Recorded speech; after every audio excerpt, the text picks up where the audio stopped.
जुड़ चुके हैं। महेश और उनकी टीम 3 लाख करोड़ से ज़्यादा का एसेट मैनेज करते हैं। महेश जी के पास करीब करीब 30 साल का एक्सपीरियंस है। Mahesh ji, good morning. Good morning. एक पिक्यूलियर बुल मार्केट जो विदाउट करेक्शन चली आ रही है, करेक्शन 4 से 5% से ज़्यादा चलती नहीं है।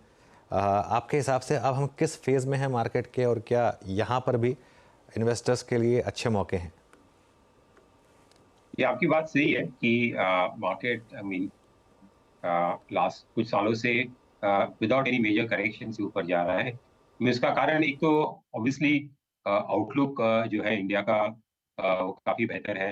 अर्निंग्स ग्रोथ भी ठीक ठाक है। और मोर इम्पोर्टेंटली जो लिक्विडिटी जो आ रही है मार्केट में, राइट, डोमेस्टिक, वो मार्केट को एक तरह से सपोर्ट कर रही है। बट अगर यहाँ से अगर देखा जाए कि अगले 2 साल में, लास्ट 2 साल में मार्केट की जो मोमेंटम थी, वो एक तो लिक्विडिटी थी, बट वो अर्निंग्स ग्रोथ की भी मोमेंटम बहुत स्ट्रांग थी। Right? लगभग 20% अर्निंग्स ग्रोथ निफ्टी में दिखाई दे रही थी लास्ट 2 साल से। वो अभी अर्निंग्स ग्रोथ मोमेंटम अभी थोड़ी स्लो डाउन हो गई है, अभी जो कि जायज है, बिकॉज काफी देर तक हमने देखा था कि कंपनीज के जो ऑपरेटिंग मार्जिन थे वो बढ़ रहे थे, इसीलिए बॉटम लाइन ग्रोथ से profit growth top line growth से ज्यादा चल रही थी।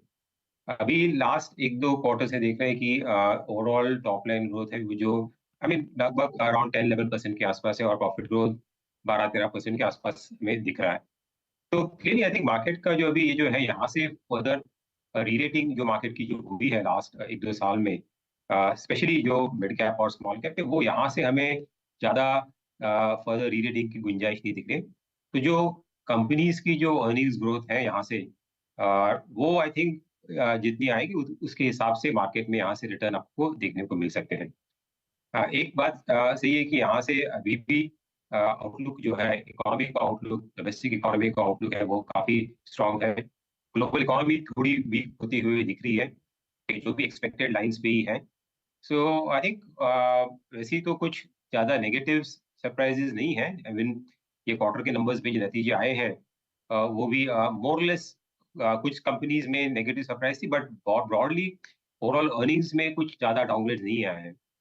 तो मार्केट एक तरह से अभी भी अपवर्ड ट्रेंड में है, हमें दिख रहा है। करेक्शन की गुंजाइश अगर आती है मार्केट में तो वो ग्लोबल रीजंस की वजह से होगी, और वो करेक्शन भी जब भी आएगी तभी वहां पे भी नीचे बाय करने के लिए काफी इन्वेस्टर्स वेट कर रहे हैं। काफी इन्वेस्टर्स ने रैली मिस की है, स्पेशली फॉरेन इन्वेस्टर्स, राइट, जो लगातार मार्केट में भेज रहे हैं। तो वो देख रहे हैं कि मार्केट में कभी एंट्री मिले, अगर मार्केट में करेक्शन आती है। तो मुझे नहीं दिख रहा है कि मार्केट में बड़ी करेक्शन की गुंजाइश है, अनलेस ग्लोबली कुछ मेजर रिस्क ऑफ सिचुएशन होती है। ओके। अच्छा महेश सर, एक और चीज़ पूछना चाहूँगा मैं आपसे। आई मीन ये 2-3 चीज़ें हुई हैं। आई मीन इलेक्शन रिजल्ट्स आए, बजट आया, बट एक इंडेक्स हमारा निफ्टी बैंक और सारे के सारे banks including all I think private and PSU banks, अगर मैं सिर्फ फेडरल को छोड़ दूँ, बिल्कुल एक पॉज मोड में चले गए हैं, एक छोटी सी रेंज में चले गए हैं। लास्ट रिपोर्टेड नंबर्स में आपने देखा मार्जिन्स पे थोड़ा सा प्रेशर, और डिपॉजिट ग्रोथ्स को लेकर बैंक्स स्ट्रगल करते हुए। ये बैंक निफ्टी को इस पॉज फेज से हम कब तक बाहर निकलता हुआ देख सकते हैं? आपका व्यू बैंक्स पे कैसा है इस वक्त? सो बैंक्स में I mean last year in fact काफी अच्छी ग्रोथ थी अर्निंग्स में। क्रेडिट ग्रोथ भी अच्छी थी, क्रेडिट कॉस्ट जो रहते हैं वो भी काफी कम थे, नेट इंटरेस्ट मार्जिन बढ़ा था। ये साल में हमें दिख रहा है कि थोड़ा सा नेट इंटरेस्ट मार्जिन में प्रेशर है, जैसे कि इंटरेस्ट रेट्स अभी जो इंक्रीज थी वो अभी थम गई है। बट आई थिंक बैंक्स को एक चीज जो सता रही है वो एक तो डिपॉजिट ग्रोथ है, राइट। सो ओवरऑल सिस्टम में लिक्विडिटी थोड़ी टाइट होने की वजह से डिपॉजिट ग्रोथ काफी वीक है, और इसके कारण उसका नतीजा क्रेडिट ग्रोथ के भी ऊपर आ रहा है। और बैंक्स में हमें कुछ आरबीआई की तरफ से भी कुछ रेगुलेशन देखे थे, उसका भी थोड़ा सा नेगेटिव इम्पैक्ट आया था। तो इसके कारण ये स्टॉक्स, आई मीन ये सेक्टर, अपनी सही बात है कि इतना ज्यादा पार्टिसिपेट नहीं किया है मार्केट में। और हालांकि वैसी कुछ खराबी नहीं है सेक्टर में। आई मीन ओवरऑल अगर देखेंगे कि बैंक्स की निम्स अभी भी काफी हेल्दी है। क्रेडिट कॉस्ट जो है, एनपीएस, वो भी काफी लो लेवल पे चल रहे हैं हिस्टोरिकल लेवल्स के मुकाबले। तो और वैल्यूएशंस भी ये सेक्टर में एक ऐसा सेक्टर है जहाँ पे लॉन्ग टर्म एवरेज के हिसाब से देखोगे तो प्राइवेट सेक्टर बैंक्स की वैल्यूएशंस रीजनेबल है। जो हम काफी मार्केट के सेगमेंट्स में ऐसी हम लोग बात नहीं, वहाँ पे काफी वैल्यूएशन ऊपर की तरफ है। तो आई थिंक ये सेक्टर एक कंसोलिडेशन फेज से जा रहा है। यहाँ पे इमीडिएट शॉर्ट टर्म कुछ ट्रिगर्स नहीं है, और बैंक्स के मुकाबले बाकी कुछ सेक्टर्स में ज्यादा तेजी और वृद्धि थी, इसलिए मनी वहां पे वो सेक्टर्स को चेस कर रहा है। तो मुझे लग रहा है कि बैंक्स यहाँ से जो अच्छी बैंक्स है, जो जहाँ पे लायबिलिटी फ्रेंचाइज स्ट्रांग है जिसकी, राइट, और आई थिंक वो बैंक्स यहाँ से भी आई थिंक ठीक कर सकते हैं। ये सेक्टर में I think risk reward improve होते हुए दिख रहा है। तो जिन्हें थोड़ा सा काउंटर सिक्लिकल खेलना है, जिस थोड़ा कॉन्ट्रा खेलना है, तो बैंकिंग सेक्टर वो उस हिसाब से आई थिंक ठीक रहेगा। ये साल भी हमें दिख रहा है कि ग्रोथ, हालांकि निम में प्रेशर होगा, बट जो बड़े बैंक्स हैं वहाँ पे around 10 to 12% earnings EPS growth आने की संभावना, विच जो इतनी बुरी नहीं है। सो मुझे लग रहा है कि आई थिंक बाकी सेक्टर्स में अगर थोड़ी सी हमें परेशानी दिखती है, तो बैंक्स उसके मुकाबले आई थिंक रिलेटिवली अच्छी दिखने लगेंगे, और तभी ये सेक्टर चलने होगा। और अगर एफआई का पैसा देखो, बैंक्स में काफी एफआई की ओनरशिप थी, अभी काफी सेलिंग जो बैंक्स में आ रही है वो एफआई की सेलिंग की वजह से अभी आ रही है। तो जब भी एफआई की बाइंग पॉजिटिव हो सकती है, तो आई थिंक तो पहला मनी जो आएगा वो बैंक्स में आ सकता है, बिकॉज वहां पे लिक्विडिटी और वैल्यूएशंस सही है। ओके अच्छा, मेरे जी एक और स्पेस जिसमें सेलेक्टिवली बहुत अच्छी प्राइस परफॉर्मेंस देखी, और मैं बात करना चाहूँगा रिटेल स्पेस की। आप चाहे वो ट्रेंड को देखिए, आप एवेन्यू सुपरमार्ट्स को देखिए, रिसेंटली आप जुबिलेंट फूड्स को देखिए। मैं इसमें क्यूएसआर सेगमेंट को भी इंक्लूड कर रहा हूँ थोड़ा सा। कुछ रिटेल स्पेस में आपका व्यू क्या है इस वक्त, और जिस प्रकार के फुटफॉल्स रहे हैं बीते, अगर आप 6 महीने को देखें या फिर स्पेशली लास्ट 1 साल में, आपका टेक रिटेल स्पेस पे? रिटेल सेक्टर इनफैक्ट लास्ट ये क्वार्टर में हमें थोड़ी अपटिक दिख रही है। ओके, सो ये सेक्टर अभी काफी हद तक कोविड के बाद एक रिकवरी आई थी, बट उसके बाद लास्ट ईयर ये सेक्टर में काफी स्लो डाउन हुआ था, बिकॉज इन्फ्लेशन ज्यादा था, डिस्क्रिशनरी स्पेंड्स थोड़े कम हो गए थे। बट हमें दिख रहा है कि अभी वो बेस इफेक्ट भी कैच हो रहा है यहाँ सेक्टर में, और धीरे धीरे जो सेम स्टोर सेल्स ग्रोथ की बात करते हैं रिटेल सेक्टर में, ओके, जो इम्पोर्टेंट, बिकॉज 2 तरह से ग्रोथ आती है सेक्टर में। एक तो जो एग्जिस्टिंग स्टोर्स है वहां पे कितनी ग्रोथ हो रही है, और जो नए स्टोर आप एक्सपैंड कर रहे हैं नई जगह पे, उसके कारण जो ग्रोथ आती है।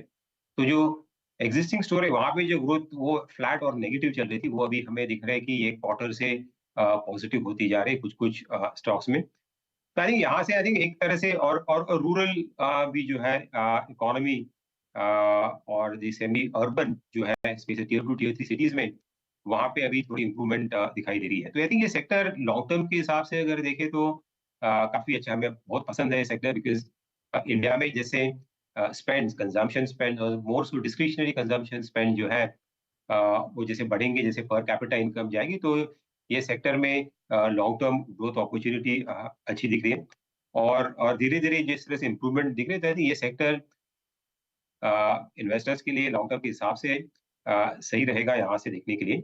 और काफी अच्छी कंपनीज है ये सेक्टर में, जहाँ पे स्ट्रॉन्ग ब्रांड्स हैं, उसका और इस सेक्टर में एक अच्छी बात है कि काफी अनऑर्गेनाइज मार्केट है, राइट। सो जो ऑर्गेनाइज प्लेयर जो है, जिनकी अच्छी डिस्ट्रीब्यूशन है, ब्रांड है, फ्रेंचाइजी जिनकी अच्छी है, तो वो मार्केट शेयर गेन कर सकते हैं अनऑर्गेनाइज से। उसके कारण ये सेक्टर में लॉन्ग टर्म ग्रोथ अच्छी होनी चाहिए। अच्छा सर, हमने भी बात की बैंक्स को लेकर, और वही चैलेंजेस जो बैंक्स में है डिपॉजिट्स को लेकर, एनआईएम्स को मेंटेन करने को लेकर।